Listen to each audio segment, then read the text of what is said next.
მოგესალმებით პირდაპირ ეთერში შემოგერთდათ გადაცემა სტუდია ნომერი 8, რომელსაც პარასკევობით მე ჟურნალისტი ლიზა კვესელავა ვუძღვები. ჩვენ ამ გადაცემაში ქვეყანაში არსებულ პოლიტიკურ და შიდა პროცესებზე ვისაუბრებთ და ჩვენი გადაცემის ამ ნაწილის სტუმარი იქნება ანალიტიკოსი ლევან ლორთქიფანიძე, რომელიც ხაზზე ყავს და გვერდება გადაცემაში.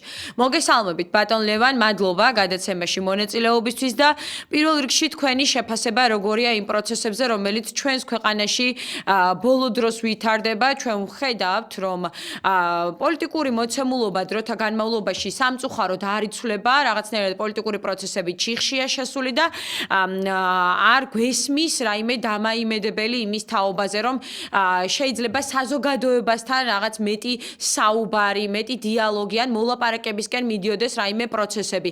ვხედავთ აბსოლუტურად დამოუკიდებლად მოქმედებს როგორც საქართველოს ხელისუფლება, ქართულ ოცნებას ვგულისხმობ, ასევე საზოგადოება, რომელიც არაპირებს იმ პროტესტის შეწყვეტას, რომელიც გააჩნიათ.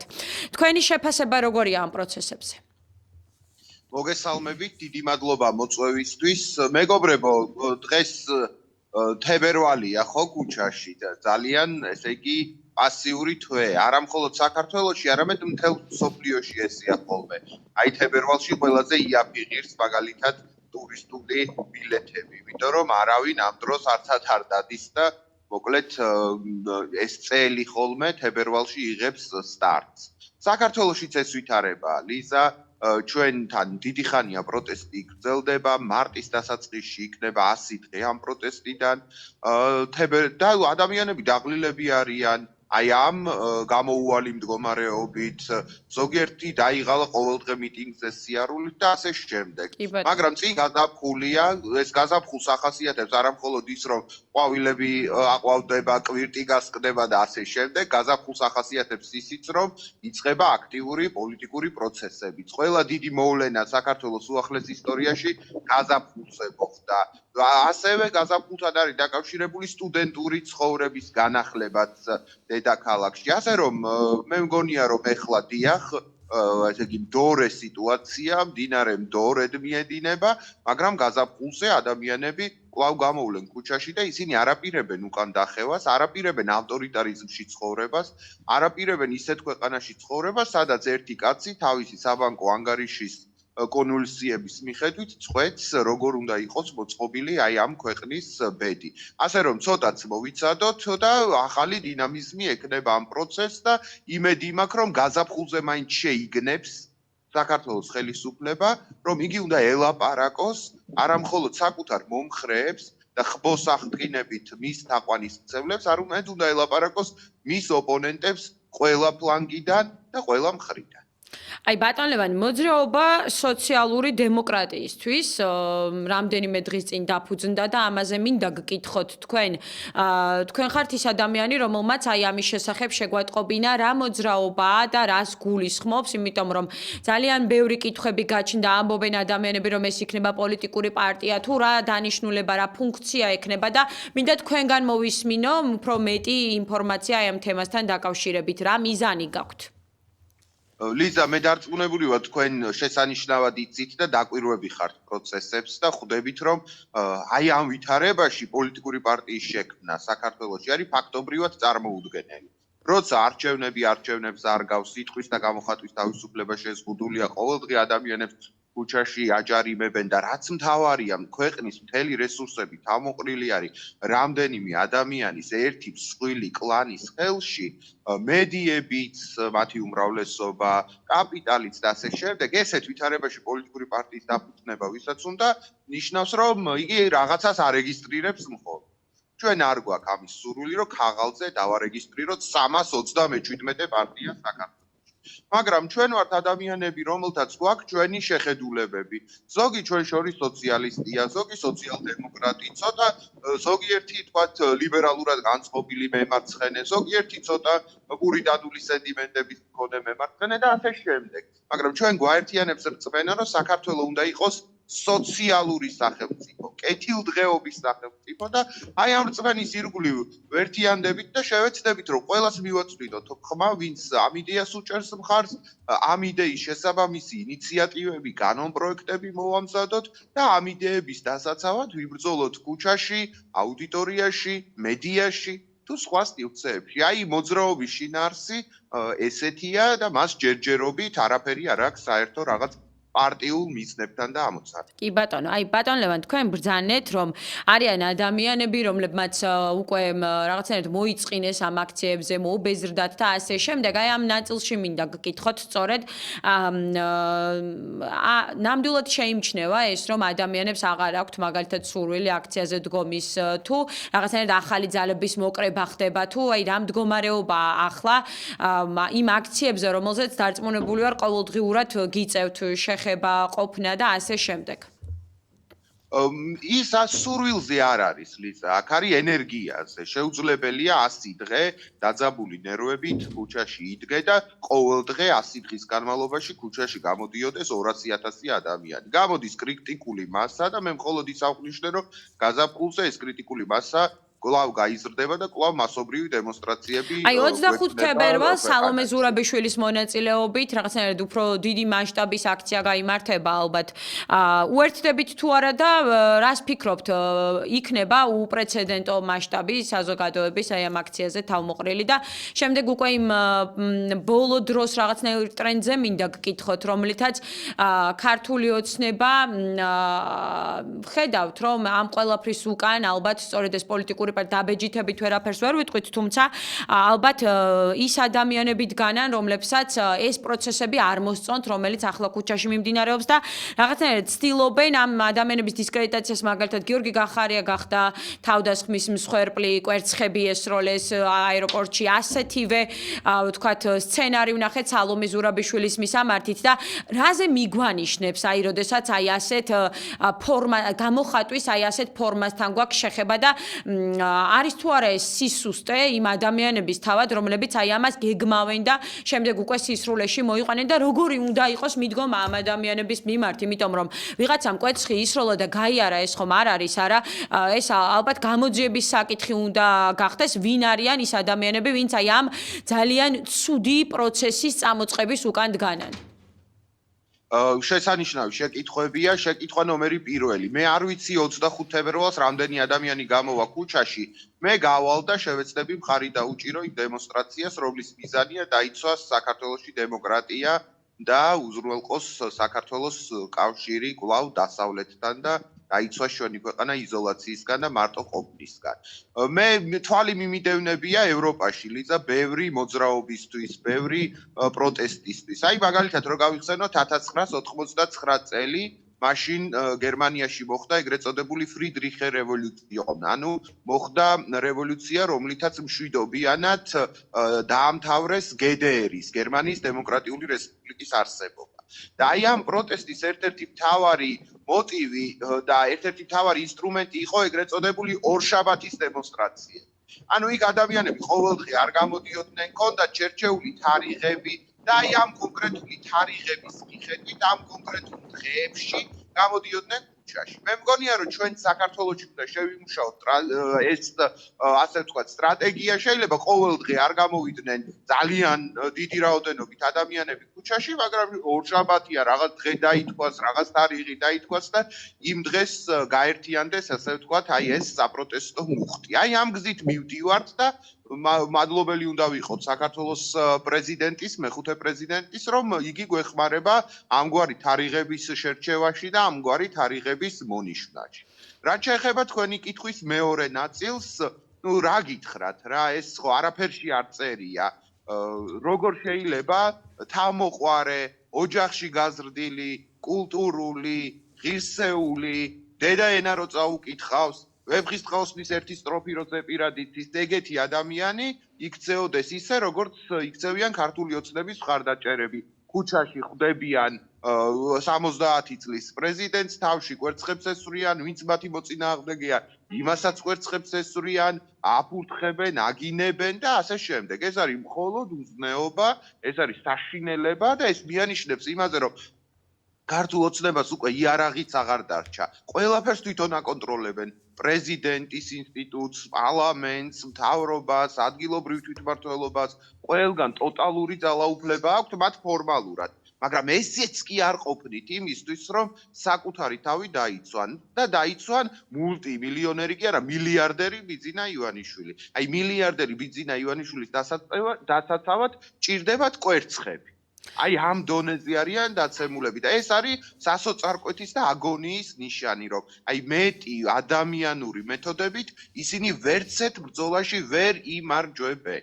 კი ბატონო, აი რაღაცნაირად მე არ მინდა რომ ვინმეს დაცვაში შევიდე, იმიტომ რომ მე უნდა ვიყო მიუკერძოვებელი და ჩემი პოზიცია ალბათ ბევრს არ აინტერესებს, მაგრამ როგორც ერთი ადამიანი არ მომწონს, როდესაც პრეზიდენტს მაგალითად კვერცხს ესვრიან და შემდეგ აი ამ დასვრილი მასით უწევს მას გადაადგილება.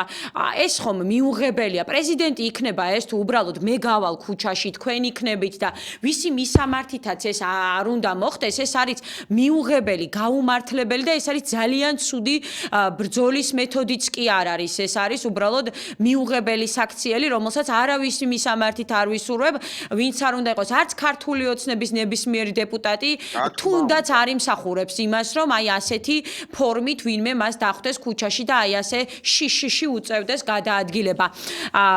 ამიტომაც დავსვი მე ეს კითხვა, იმიტომ რომ რაღაცნაირად ერი უნდა შევდგეთ და კულტურას უნდა შევეჩვიოთ. პოლიტიკური კულტურა უნდა გაგვაჩნდეს და ოპონენტებთან აი ასე არ ვიბრძოდეთ და ასე არ ვსაუბრობდეთ. ბატონ ლევან, ტენდენცია კიდევ ერთი, მე ძალიან მიყვარს ხოლმე აი ამ კვირიდან კვირამდე ვაკვირდები, აი ამ კვირის განმავლობაში რა ტენდენცია იყო. ახლა მაგალითად ყველაზე მეტად აი ალბათ სამთავრობო არხებიდან მომხვდა ყველაზე მეტად ის საკითხი, რომ თითქოს პირდაპირ ჯდება ქართული ოცნების ნარატივში ტრამპის ხედვები, ტრამპის ქმედებები და ასე შემდეგ. თქვენ როგორც ანალიტიკოსი, როგორ უყურებთ აი ამ თანხმედრას, რაზეც ქართული ოცნების ლიდერები საუბრობენ, რაზეც ტრამპი საუბრობს და მართლაც ძალიან ბევრი ისეთი რამ შეიძლება დავიჭიროთ, რომელიც ქართული ოცნების და ტრამპის საუბარში შეიძლება თანხმედრაში იყოს, თუმცა როდესაც აი ასე პოზიტიურად უყურებენ აი ამ რაღაცნაირად ერთ პათოს, თქვენ როგორ უყურებთ ამას? ეს არის დამთხევა, ეს არის რაღაც მართლა ახალი წესრიგი, ახალი ცვლილება, ახალი რა შეიძლება აი ამ დამოკიდებულებას ვუწოდოთ, იმიტომ რომ მიდის საუბარი იმაზე, რომ აი ქართული ოცნება რომ სწორად იქცეოდა, სწორად საუბრობდა, გვიჩვენა ტრამპის აი ამ სიტყვებმა და კიდევ ერთი მაგალითი და დასტური მივიღეთ თითქოს აი ამ ტრამპის განცხადებებიდან გამომდინარე. ჯერ მოდით განმარტოთ თვითონ ტრამპი რას გვეუბნება. ტრამპი გვეუბნება, რომ ევროპის კონტინენტს და მათ შორის პოსტსაბჭოთა სივრცესაც შეერთებული შტატებისგან ყოფს უზარმაზარი, ლურჯი, მშვენიერი ოკეანი. ანუ ტრამპი გვეუბნება, რომ პოსტსაბჭოთა სივრცეში რა მოხდება და როგორ მოხდება, ეს მაინც და მაინც ჩემი საქმე შეიძლება არ იყოს. ტრამპი გვეუბნება, რომ მე მზად ვარ მივატოვო ეს რეგიონი და ამ რეგიონში თავარი სიტყვის თქმის უფლება მივცე რუსეთს, მივცე სხვა ავტორიტარულ სახელმწიფოებს. აი როგორ შეიძლება აი ამ განცხადებას და ამ შინაარსის ასე ვთქვათ კომუნიკეებს სიხარულით ხვდებოდეს საქართველოს მთავრობა. რომელი ქვეყნის პატრიოტი მთავრობა იქნება ბედნიერი იმით, რომ ჩვენ ამ რეგიონში მარტო დავჭეთ რუსეთის, თურქეთის, ირანის და სხვა მსგავსი სახელმწიფოების წინაშე. აი რა ლოგიკა დევს იმაში, რომ ქართულ ოცნებას უხარია ევროპისგან იზოლაცია, ევროპის დასუსტება, ევროპაში მიგრაციის კრიზისის არსებობა, ევროპაში ულტრამემარჯვენეების გამარჯვება, ხო? ანუ წესით და რიგით ქართული ოცნება დღეს შეშფოთებული უნდა იყოს და უნდა ეშინოდეს, რომ რუსეთთან მარტო რჩება და სხვა ავტორიტარულ ქვეყნებთან მარტო რჩებიან. მაგრამ ნახეთ, აქ ერთვება არა პატრიოტული ან ქვეყნის ერთგულების მოტივები, არამედ ერთვება ბატონი ბიძინა ივანიშვილის ბიზნეს ლოგიკა. ბატონი ბიძინა ივანიშვილი ფიქრობს, რომ მოდი საქართველოსგან შევქმნათ რუხი ქვეყანა, რომელიც არც ევროპა იქნება, არც რუსეთი იქნება, არც იქით იქნება, არც აქეთ იქნება და ყველა მამაძაღლი, ქურდი, ყაჩაღი, ვისაც ფულის გათეთრება უნდა ვისაც ფულის გარეთ სხვა უნდა, მოდი აი ამ ყველა ნაძირალას მოუყაროთ თავი საქართველოში. ამითი შევინარჩუნებთ ძალაუფლებას სიცოცხლის ბოლომდე ვიცხოვრებ სადღაც კლდეების უკან აშენებულ ქაჯეთის ციხეებში, ასე გავლებ ჩემს ცხოვრებას და ჩემს შვილებს და ჩემს ბატონებს ორჯერ მეტ კაპიტალს დაუბრუნებ. ასე რომ, ნახეთ, ტრამპის განცხადება მოსწონს ბატონ ივანიშვილს და მის ირგვლივ მყოფ ადამიანებს, არა იმიტომ, რომ მათ რაღაც კონსერვატიული ღირებულებები აქვს, ამ სოფლიო მოწყობაში ერკვევიან, ან რაღაც ახალი სურთ, რომ საქართველოსთვის გააკეთონ და ახალი ფუნქცია მოუწოდებდონ ამ ქვეყანას.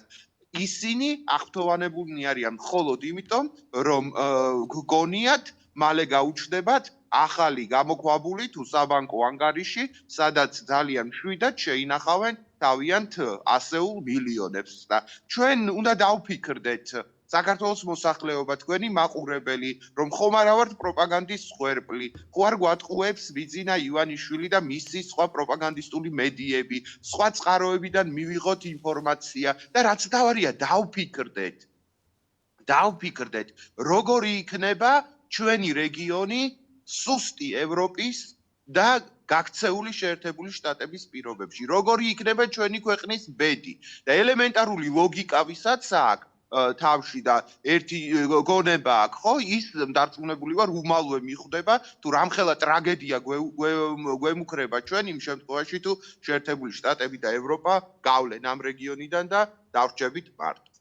კი, აი თუ შეიძლება მე მინდა თქვენ უთხრათ ეს ჩვენს მაყურებელს დეტალებში რა მაგალითად რა საფრთხე არსებობს ასეთ შემთხვევაში თუ შეერთებული შტატები და ევროპა დატოვებს ჩვენს ქვეყანას ისე როგორც ვთქვათ თქვენ ახსენით ეს სურათი რა ემუქრება ამ შემთხვევაში ჩვენს ქვეყანას იმიტომ რომ ეს არ არის ჩემი შეფასება თუმცა ძალიან ბევრი ადამიანი ამ ეთერებში ამბობს რომ ეს არის დემოკრატიული პროცესები, რაც ჩვენს ქვეყანაში მიმდინარეობს. მე სიმართლე გითხრათ, მიკვირს ხოლმე, თუმცა ჩვენი ძველი სტუმრებიც კი ისინი, რომლებიც ასე არ ფიქრობდნენ არასდროს, დღეს ამბობენ ჩემდა გასაკვირვად, რომ ეს შეიძლება ჩვეულებრივად მოხდეს, ეს არის დემოკრატიული პროცესი, თუნდაც დემოკრატიულ პროცესს უწოდებენ იმას, რომ აი ასეთი ტიპის გადაცდომები არსებობს მაგალითად აქციებზე, რომ უმოწყალოდ შეუძლიათ ქუჩაში ერთ სახელმწიფოში მცხოვრებ ადამიანებს ერთმანეთს ფიზიკურად გაუსწორდნენ,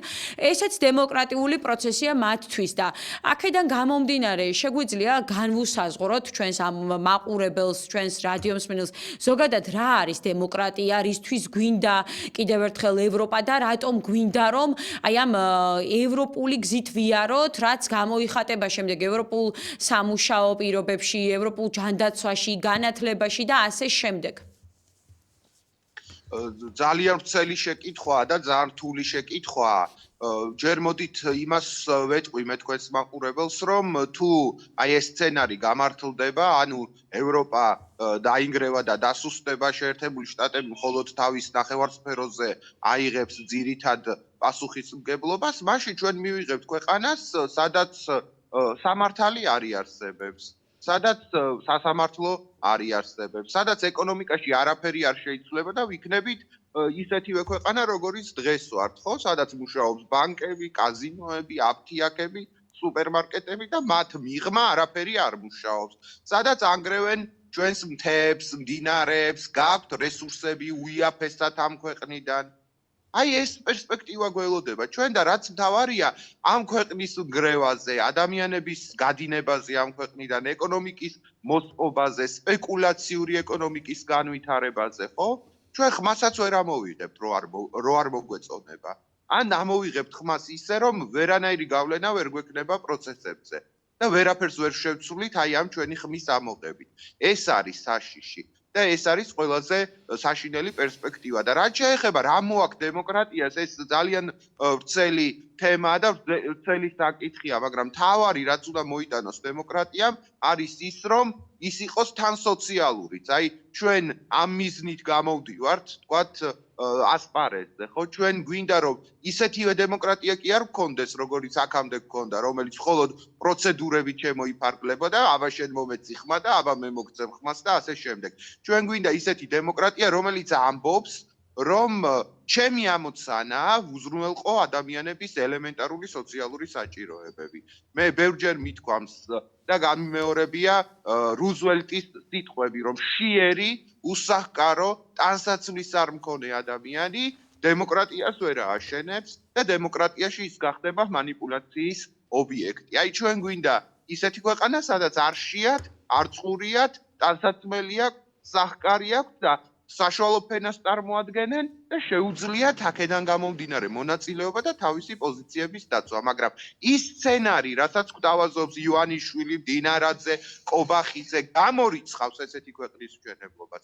მათ უნდათ არსებული სტატუს-კვოს შენარჩუნება, ვანო ჭყარტიშვილს, ბიძინა ივანიშვილს, ზარალას, ტიტურს, ვიღაცებს ექნებათ ფული, დანარჩენი საქართველო იქნება მათი მონა ან წავა ამ ქვეყნიდან.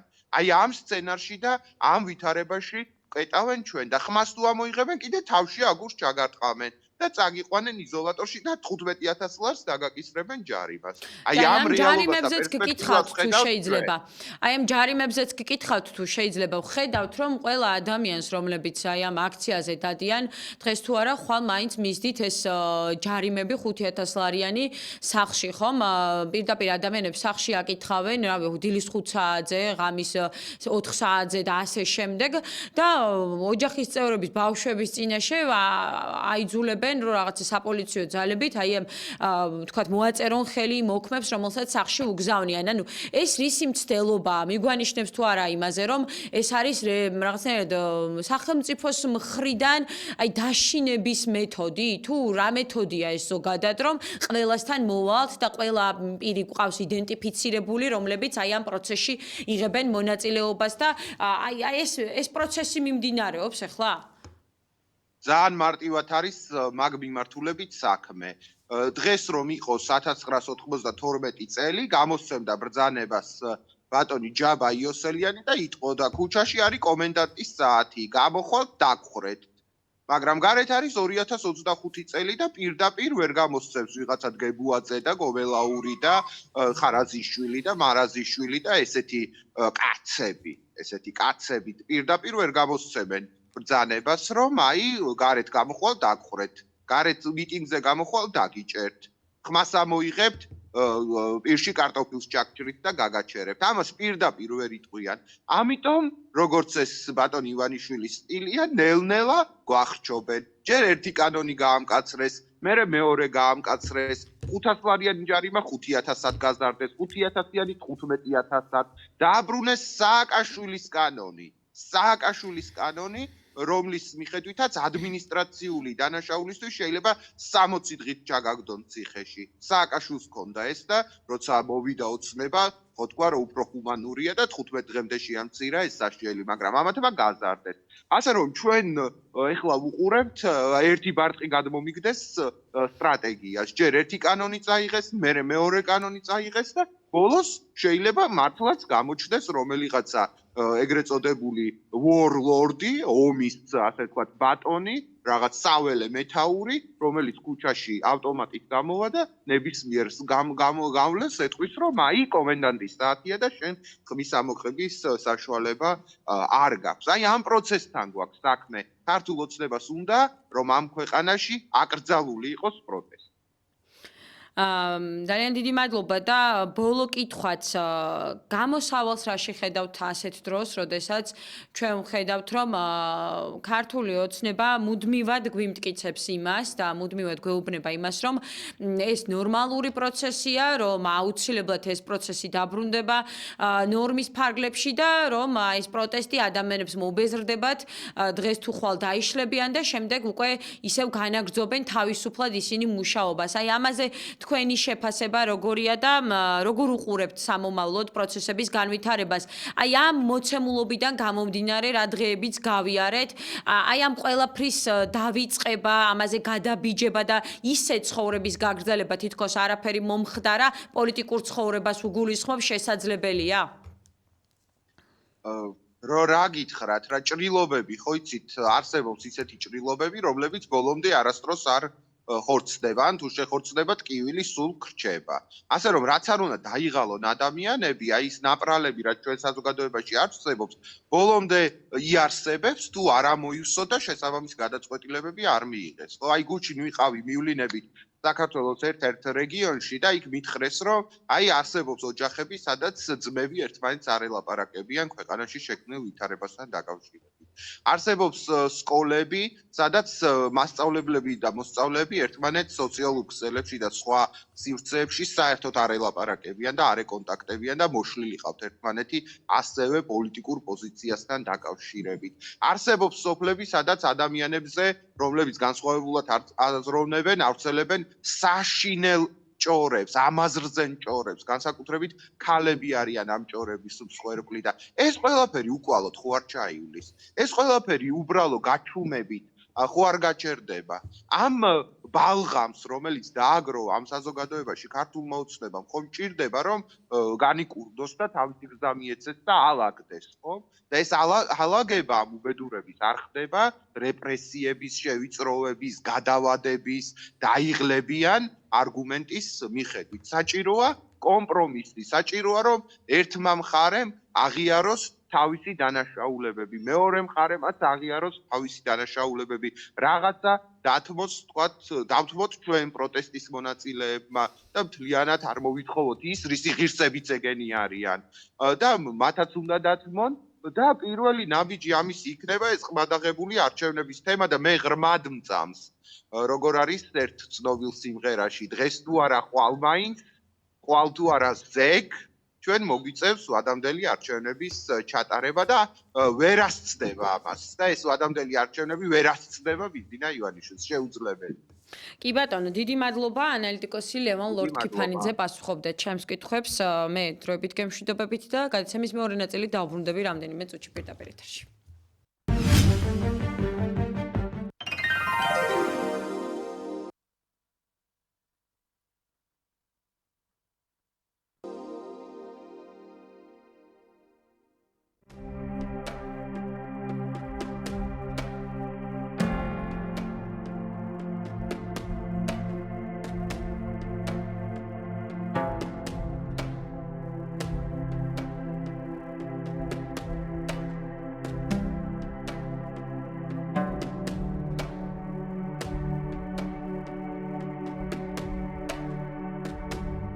ნახე საქართველო ობიექტივთან ერთად.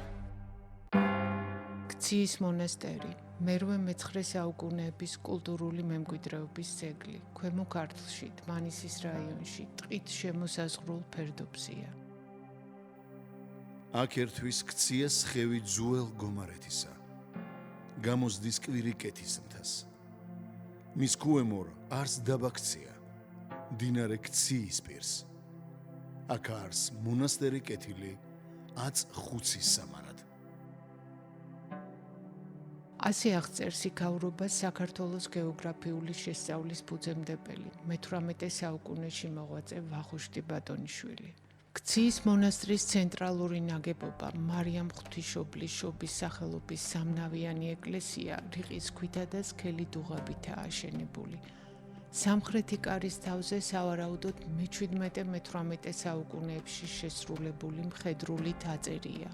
ესე სოფელი ქცია მტერმა ვერ დააქცია. ეკლესია ოდესღაც მოხატული ყოფილა. არქეოლოგიური მოგზაურობისას აკადემიკოს ექვთიმე თაყაიშვილს კედელზე მხატვრობის კვალი დახვდა. 2008-9 წლებში მცირე მასშტაბის წინასარეაბილიტაციო არქეოლოგიური სამუშაოები ჩატარდა და ასე გახდა ცნობილი, რომ მონასტერი მისი არსებობის თითქმის ყველა პერიოდში შეძლებული ყოფილა. ეკლესიის მახლობლად მე-11-მე-12 საუკუნეების კერამიკული სახელოსნო და მაღალმხატვრულად შემკული მოჭიქული ნაწარმი აღმოჩნდა. მონასტერმა განვითარების მწვერვალს მე-11-მე-13 საუკუნეებში მიაღწია. არქეოლოგიური კვლევის მიხედვით მე-14-მე-15 საუკუნეთა მიჯნაზე ქციაში სამონასტრო ცხოვრება შეწყდა, რაც სავარაუდოდ თემურ ლენგის გამანადგურებელ შემოსევებს უკავშირდება. დაახლოებით 2 საუკუნის შემდეგ მონასტრიდან 9 კილომეტრში სოფელი გაშენდა. ეკლესიაში ღვთისმსახურება დაიწყო. მის გარშემო მოსახლეობამ სასაფლაო მოაწყო. დაახლოებით მე-18 საუკუნის ბოლოს სოფლის კვალი გაქრა. ხეებითა და მიწით ნახევრად დაფარული ეკლესია და ძირითადი ნაგებობები 21 საუკუნეში გაიწმინდა.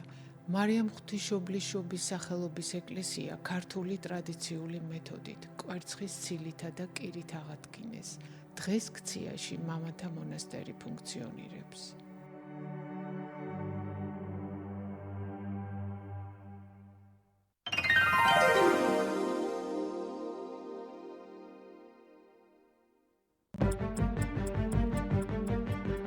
კიდევ ერთხელ მოგესალმებით, დავბრუნდით პირდაპირ ეთერში და გადაცემის ამ ნაწილში იურისტი ნიკა სიმონიშვილი ჩაგვერთვება. მოგესალმებით, ნიკა, გესმით თუ არა ჩემი ხმა?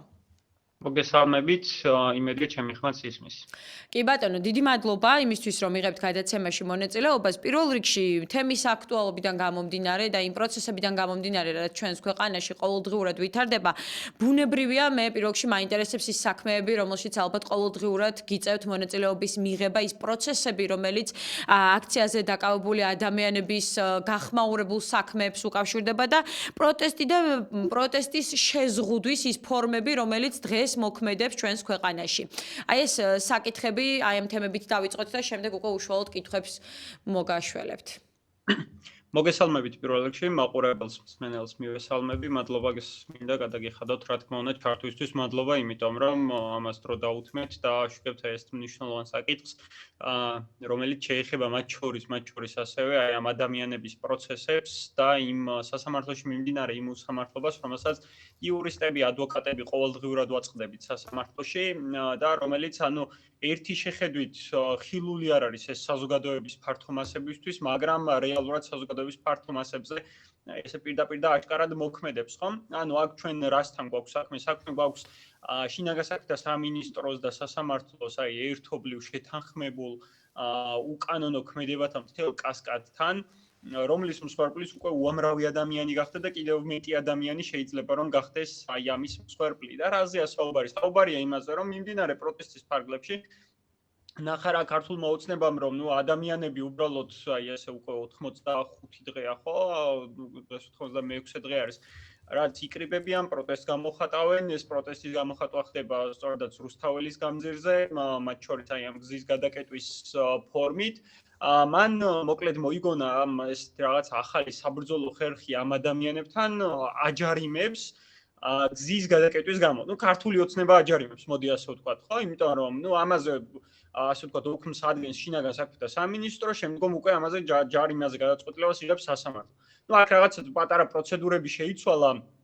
7 თებერვლამდე кейსებზე გვაქვს ასეთი შემთხვევა, რომ შეს ადგენს ოფს და სასამართლო აჯარიმებს, ხოლო 7 თებერვლის შემდგომ უკვე პირდაპირ შესესებ აჯარიმებს, მაგრამ აქ ფაქტი არის ის, რომ ქართული ოცნება ცდილობს აი ამ ჯარიმებით, რომელიც 5000 ლარამდე გაზარდა, წარმოვიდგინოთ რამხელა ჯარიმაზე არის აქ საუბარი, აქციას როცა აქცია როდესაც სტარდება და მე თუ მაგალითად გზაზე გადავედი და იქ შემდგომ ჩათulis რომ არასაკმარისი რაოდენობის ხალხი იყო, აი შემდგომ ჩათulis ამას, ამის გამო შეიძლება 5000 ლარი დამაჯარიმოთ. 5000 ლარი არ ვიცი რაღაც საშუალო ხელფაზე, რაც სტატისტიკურად არის დათვლილი თუ მინიმალურ ხელფაზე, რამდენჯერ მეტი არის. რამდენ ადამიანს აქვს ამ ქვეყანაში 5000 ლარის გადახდის შესაძლებლობა, ეს არის პირდაპირ დასჯა. ეს არ ვიცი პატიმრობაზე უარესიც არის და არ ვიცი რაღაცა არაგონივრული დასჯა არის, რა თქმა უნდა. ეს არის გამოხატვის თავისუფლების შეზღუდვის სრულიად არაკონსტიტუციური მცდელობა. მაგრამ ქართული ოცნება დიდი ხანია გავიდა კონსტიტუციის ჩარჩოებიდან, არავით არ წესს და კანონს არ ემორჩილება გარდა ერთი რაღაცისა. ეს არის ბიძინა ივანიშვილის სიტყვა. ჩვენ აქ რასაც ხედავთ სასამართლოში, ფაქტობრივად ნულოვანი სტატისტიკა არის იმის, რომ შეწყდეს სამართალდარღვევის საქმე იმის გამო, რომ სასამართლომ ვერ დაინახა იქ უკანონობის, ასე ვთქვათ, ვერ დაინახა ის, რომ ამ ადამიანმა უკანონობა არ ჩაიდინა. ყველა საქმეში ხედავს სასამართლო უკანონობას, აი ეს 100%-იანი ასე ვთქვათ, სტატისტიკა არის და მე მგონი აქ უკვე წინა ხელისუფლების სტატისტიკასაც გარკვეულწილად გაასწრეს ქართულ ოცნებაში, რომ იქ რაღაც 99.9% მაინც იყო ხოლმე და რაღაცა შემოაგდებდნენ გამამართლებელს ხოლმე, აი აქ 100%-იანი სტატისტიკა არის ერთადერთი, რითაც მეტნაკლებად მობიერად შეიძლება ხანდახან იქცევა ხოლმე სასამართლო, თუ ძალიან შეეცოდება ვიღაცან რაღაც ძალიან აბსურდული ბრალდება არის კონკრეტულ პირთან მიმართებით წაყენებული ამ გზის გადაკეტვის საქმეებზე ან კანონიერი მოთხოვნისადმი დაუმორჩილებაზე, მაქსიმუმ შენიშვნით შემოიფარგლოს ამ შემთხვევაში მოსამართლე, მაგრამ აქაც რა თქმა უნდა სამართალდამოღად ცნობს ხოლმე ყოველთვის ამ კონკრეტულ ადამიანებს. ჩვენ ერთსა და იმავეს ვხედავთ. ვხედავთ რას? რამდენი კითხვაც არ უნდა დასვა, რამდენიც არ უნდა ელაპარაკო, რა არგუმენტიც არ უნდა მოიტანო, შსს არის ყოველთვის მართალი. ანუ სვავთ კითხვას იმასთან დაკავშირებით, რამდენი ადამიანი იყოს გზის გადაკეტვისთვის საკმარისი პასუხი არავის არ აქვს. ანუ შსს აქვს ასეთი პასუხი, რომ ამის შეფასების კრიტერიუმი არის მათი ობიექტური თვალი. ანუ ჩვენ რომ მივალთ რუსთაველზე შეიძლება იქ გზა გადაიკეტოს და მაგალითად აქციის მონაწილეებმა ჩათვალონ საკმარისი რაოდენობა რომ გზის გადაკეტვისთვის საჭირო არის პოლიცია უბრალოდ არ რეაგირებს ამაზე პოლიცია უბრალოდ ეცლება იქ ტერიტორიას მე ანუ მოდის ასე ვთქვათ ოქმი და გატყობინებენ რომ იცით მერე შსს ზემოდან კამერებით რა ვიცი ისეთი კამერებია თან პირდაპირ შეიძლება სულშიც კი ჩაგხედოთ ხო ანუ ის ამ კამერებით ამოწმებს, ანუ საკმარისი იყო რაოდენობა თუ არა, რომლის მეთოდოლოგიაც პირდაპირ მითხრეს პროცესზე, რომ მათ არ აქვთ არანაირი მეთოდოლოგია ამის არ არსებობს. რაოდენობის საკმარისობის დათვლის, მათი ობიექტური თვალი თვლის თურმე მხოლოდ საკმარის რაოდენობას ისიც მხოლოდ შემდეგ და რამდენიმე დღის შემდეგ შეიძლება გავიგო, რომ მაშინ მე იქ რომ ვიდექი თურმე საკმარისი რაოდენობა არ ყოფილვარ. ამის გამო შეიძლება დამაჯარიმონ. ან შეიძლება პატიმრობაც კი შემეფარდოს 60 დღემდე ახლა უკვე. ხო, აი ამაზე მინდოდა, აი კანონების გამკაცრებაზე, სასჯელის გაზრდაზე, თუნდაც ფინანსური და ასევე აი 60 დღე ახსენეთ, თქვა და ამ ნაწილშიც მე მინდა გკითხოთ, აი ამ ყველაფერს როგორ უყურებთ, როგორც იურისტი, ეს რამდენად ჰუმანურია საკუთარი მოქალაქეების მიმართ, რომ აი ასეთი მკაცრი ზომები იქნეს გამოყენებული და 60 დღემდე გაიზარდოს თუნდაც პატიმრობის ვადა. ხო, რა თქმა უნდა, აქ საჭიროება ეს ბოლო პერიოდში დადგა, ხომ, დღის წესრიგში ქართული ოცნების გადასახედიდან, თორემ ამაზე ხო არც უფიქრიათ ალბათ ეს სწორედ იმ პროცესების შემდეგ დაინახეს, რაც ჩვენს ქვეყანაში ვითარდებოდა, მაგალითად ის რომ თუნდაც ვიღაცამ პირბადი არ უნდა გაიკეთოს და ამის გამო რამდენჯერმე შეიძლება დააჯარიმონ ადამიანები ერთი და იგივე რაღაცა სულელური მოთხოვნით მე ვიტყოდ, იმიტომ რომ შეიძლება ვიღაცა მართლა პირბადით მივიდეს და ისიც კი დააჯარიმონ ისეთ სტადიაზე ვართ უკვე აი ამ პროცესებში. კი, ანუ აქ მთელი ამბავი იმაში არის, რომ ქართულმა ოცნებამ შექმნა ისეთი საკანონმდებლო სივრცე, სადაც არ ვიცი, ნებისმიერს მოგვიძებნიან მართლა მოხელს, ხო? ანუ ნებისმიერ ადამიანს ვინც ქუჩაში გავა აქციაზე, ნებისმიერს მოუძებნიან. არ აქვს მნიშვნელობა ხა აი ამ კონკრეტულ შეკრებაზეა საუბარი თუ სხვა ნებისმიერ შეკრებაზე შეიძლება იყოს, ხო?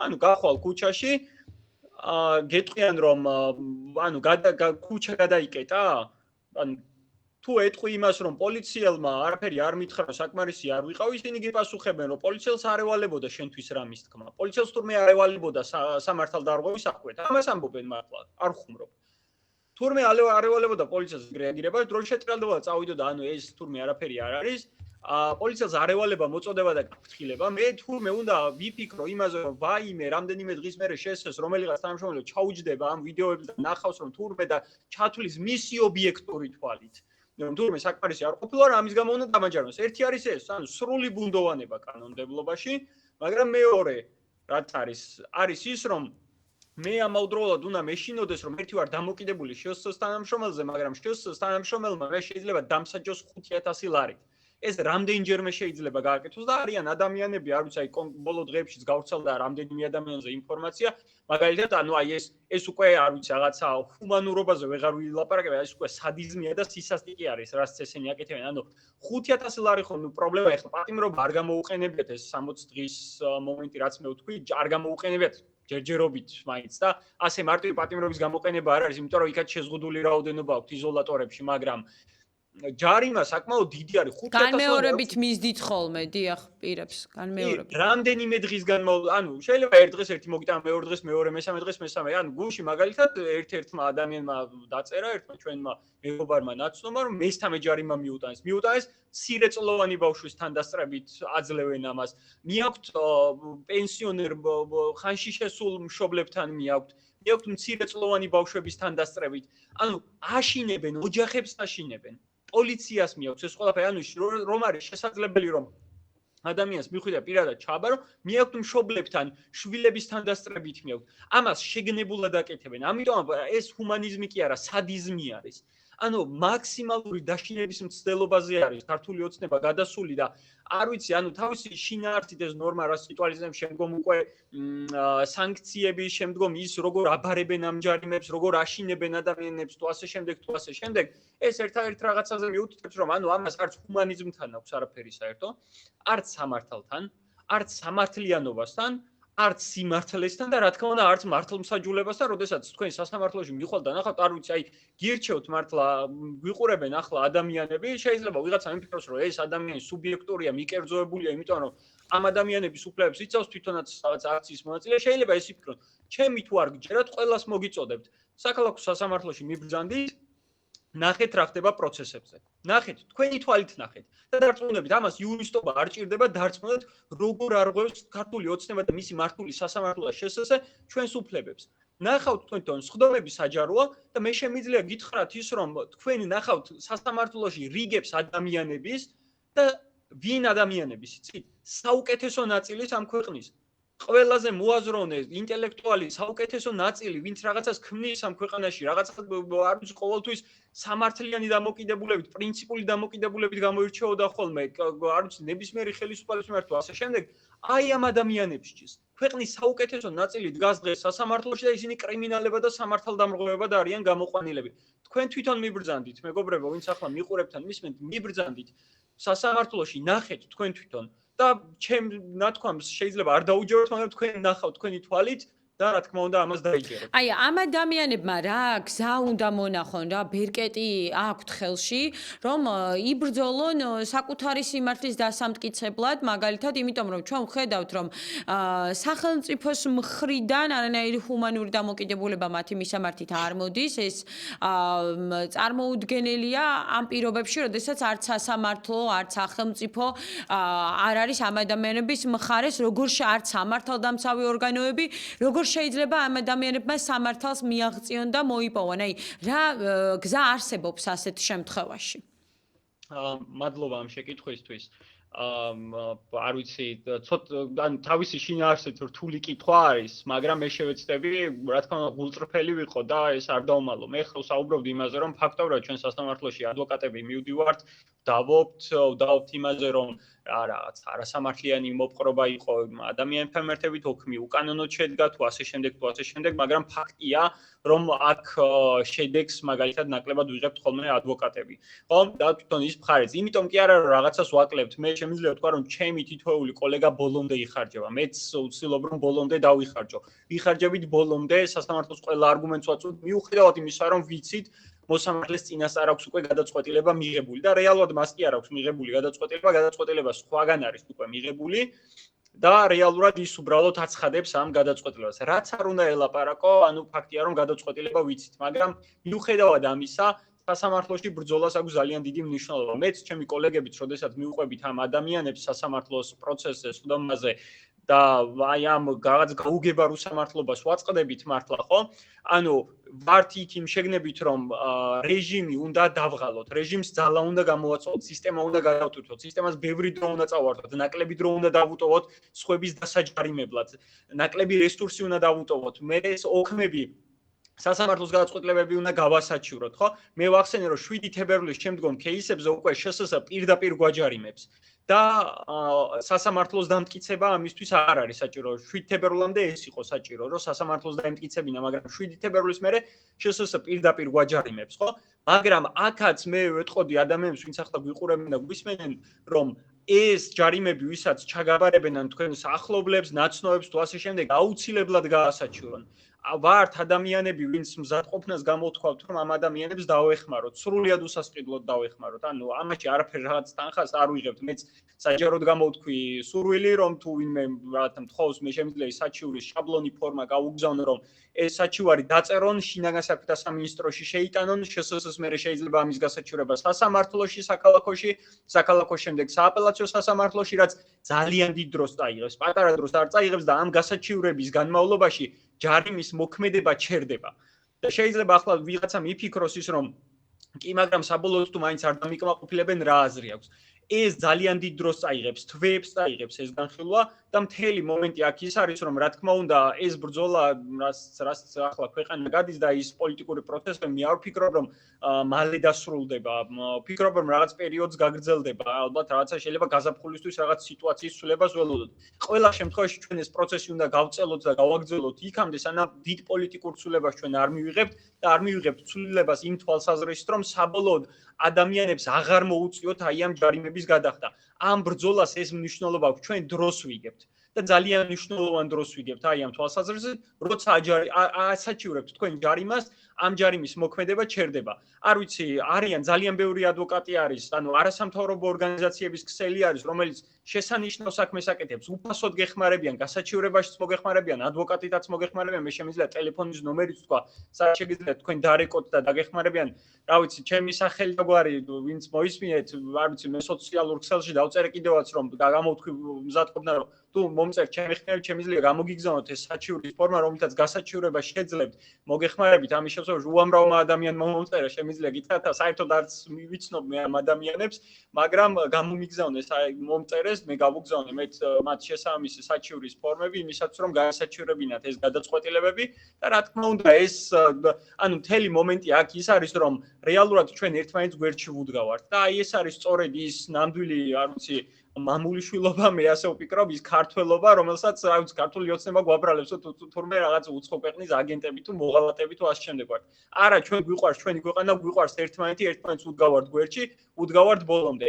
ამიტომ თუ ვინმეს ასეთი რაღაც დასჭირდება დახმარება, არასამთავრობო ორგანიზაციების ეს ცხელი ხაზი არის ასეთი 577 070563. შეგიძლიათ იქ დაუკავშირდეთ, არ ვიცი, რაღაც სხვა ადვოკატებსაც და არ ვიცი, ბევრი ადვოკატი უფასოდ ეხმარება ამ ადამიანებს. აი, უფლებების ნაწილზეც მინდა აქ ხაზი გაუსვათ, რომ აი მაგალითად დაკავების პროცესში, აი მარტივი რამდენიმე წესი მაგალითად ვუთხრათ იმ ადამიანებს, რომლებმაც შეიძლება არ იცოდნენ, გამოვიყენოთ ეს შესაძლებლობა, რისი უფლება აქვთ მაგალითად, როდესაც დაკავება ხდება აქციაზე, მანიფესტაციის დროს ან ასე შემდეგ და რით შეუძლიათ რომ ისარგებლონ, რომ თქვენ განუმარტოთ.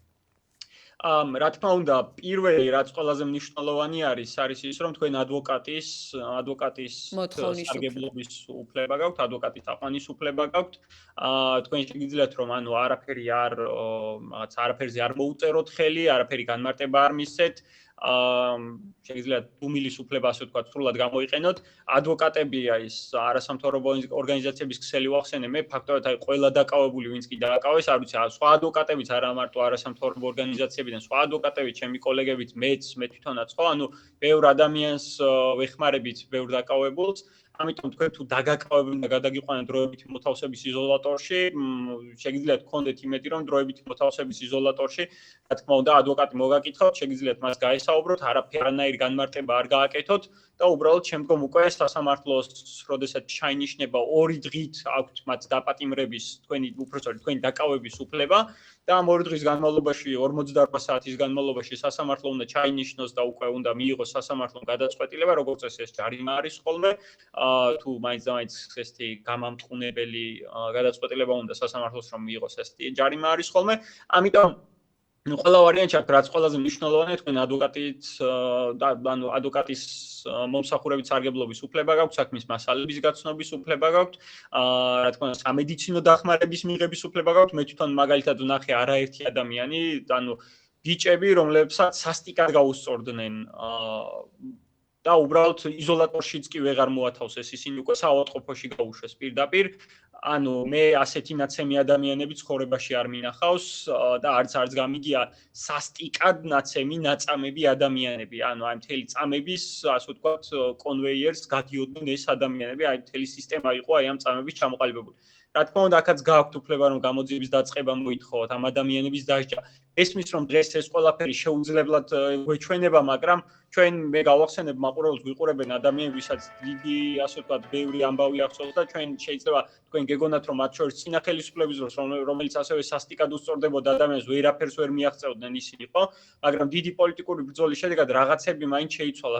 მართალია დღეს ისევ იმავე პროცესებამდე მივედით, მაგრამ მნიშვნელოვანია ბრძოლა, მნიშვნელოვანია, იმიტომ რომ ამ ქვეყანაში დღეს თუ არ ხვალ მაინც მივაღწევთ რაღაცას და თუ ამ ქვეყანაში ვერ მივაღწევთ, არის საერთაშორისო ინსტანციები, სადაც ბრძოლა ასევე შეიძლება და არიან ადამიანები, ვინც ამაში დაგეხმარებიან.